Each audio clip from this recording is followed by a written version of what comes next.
As a guitarist, this kind of simple chord progression is your bread and butter. With a simple strumming pattern, you can play so many familiar songs around the campfire. Now, the problem when you try to go to piano is that if you just play the chord diagrams like you might find on Ultimate Guitar, things sound pretty underwhelming.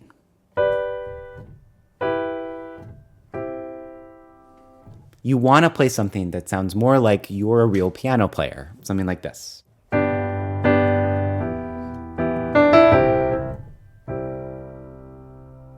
So let me show you how to play exactly what I just did. We'll break it into 10 easy steps, and you can use this as kind of a transfer guide from guitar to piano. Step 1, learn the note names. You may be somebody who has stickers on your piano keyboard to help you find the names of the notes. I recommend that you memorize them, and that might seem daunting, but you have to recognize this is so much easier on piano than it is on guitar.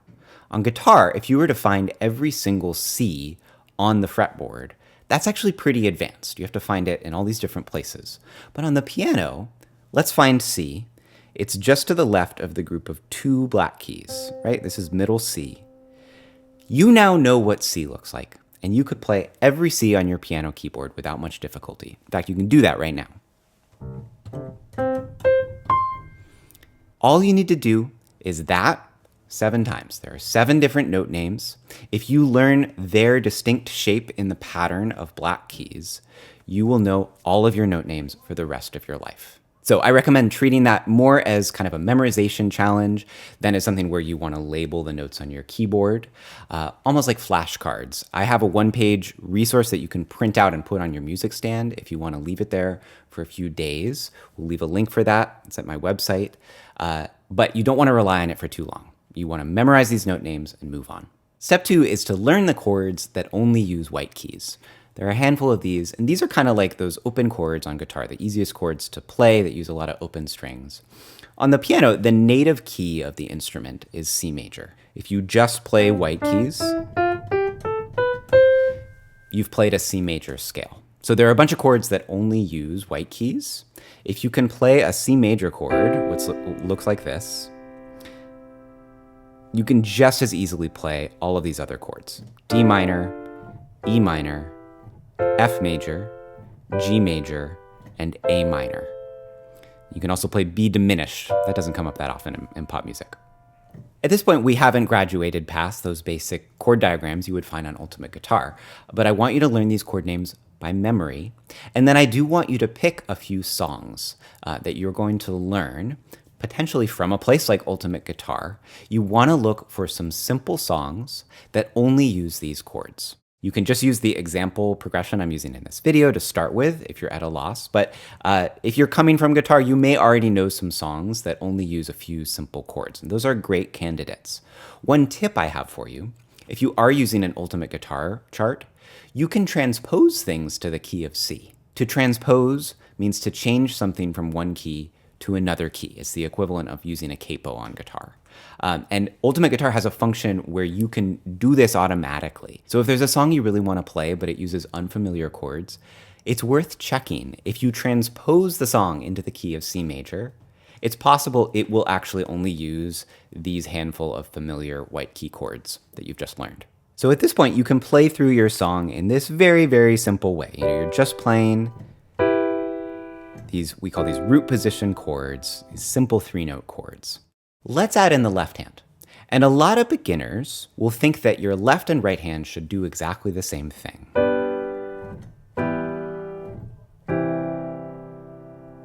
But most pop pianists do not use their left hand that way. They use the left hand instead as a bass player. That's where you hear these rich left hand octaves.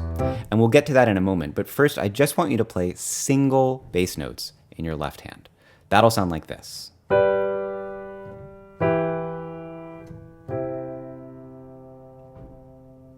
Now we can add a little rhythm, and this will be different for every song. You want to rely on your ears and just look for a way to translate what you're hearing onto the piano. For this song, we could try something like this.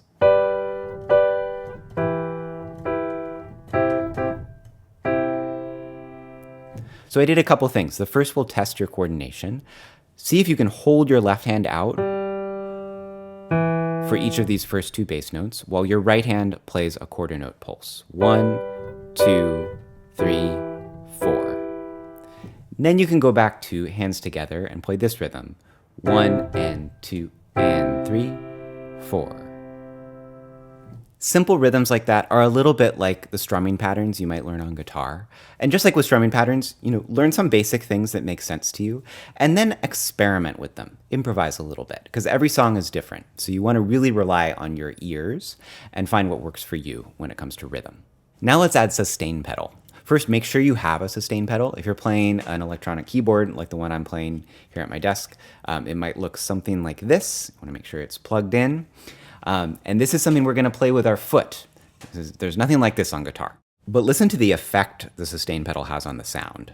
Here's without pedal. Here's with pedal.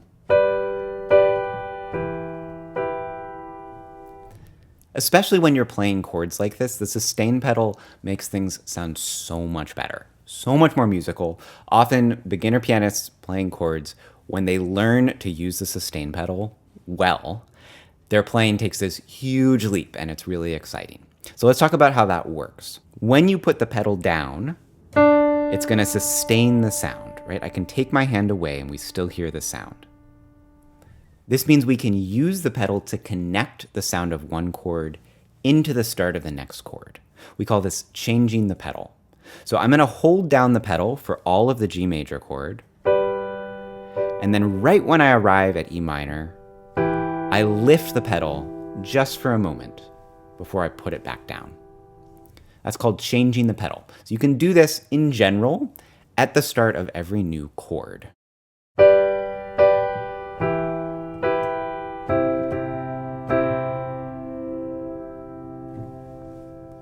If you do want to hear some things shorter, not sustained, you can just take your foot off the pedal. So here maybe I would connect these first two chords and then lift here.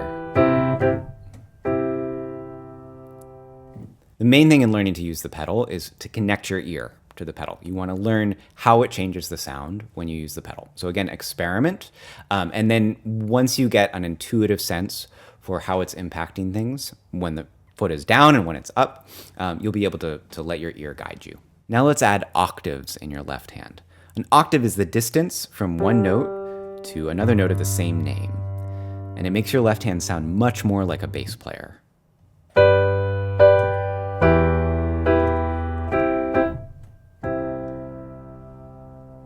The distance of an octave is always the same distance you're measuring in your left hand. So you'll learn the feeling of that. And I recommend at first to spot one finger. Like you might just follow your pinky and make sure you land your pinky accurately on the note that you want, and then let your thumb follow along. Next is to learn some inversions. Now, this is the biggest hurdle for a lot of guitarists coming to piano.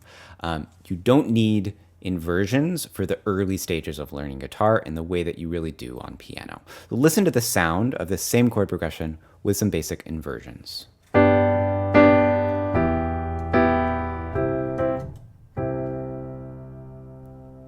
You can hear that everything's much more smoothly connected. It's actually easier to play, and it's just more musical. What I've done is I've changed around the order of the notes in some of the chords. Instead of playing G major like this, I flipped the G up one octave while I left the other notes in place. We call this a first inversion. If I wanted, I could also play this G chord like this. I'll take the B up an octave. That's second inversion. And if it's your first time dealing with inversions, go ahead and try to find third inversion and see what happens. So eventually you want to be able to play every inversion of every chord, not just the white key chords, and fluidly connect from one chord to the next. And there's all sorts of great, fun ways to practice doing just that. But at the very beginning, I'm trying to make things easy for you transitioning from guitar. There's nothing wrong with just picking one favorite set of inversions for your most familiar chords. You might, for example, limit yourself to this range right in the middle of the keyboard. And because I've included one of every white key, there is a way, one way, to play every white key chord. They'll look like this. C major is just in root position, right? D minor is here, E minor, F major, G major, and then we're back to root position for A minor. The way that I played our example chord progression used these inversions.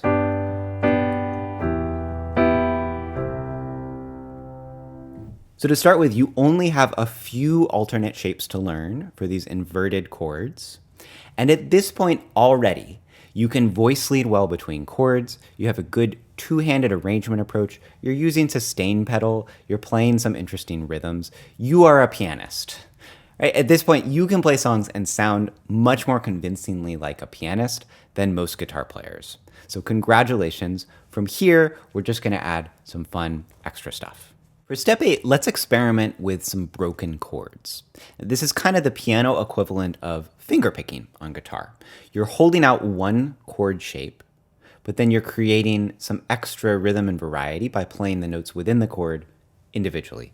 A classic approach to this on piano might be to alternate between your thumb and the other notes in the chord, like this.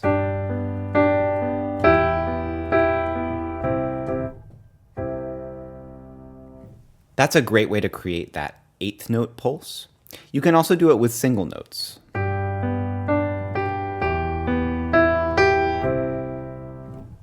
And there are really endless variations here. This can be a nice stage to experiment with adding one note to your right hand. You can double the top note in a 3-note chord like this, and you get this bigger shape.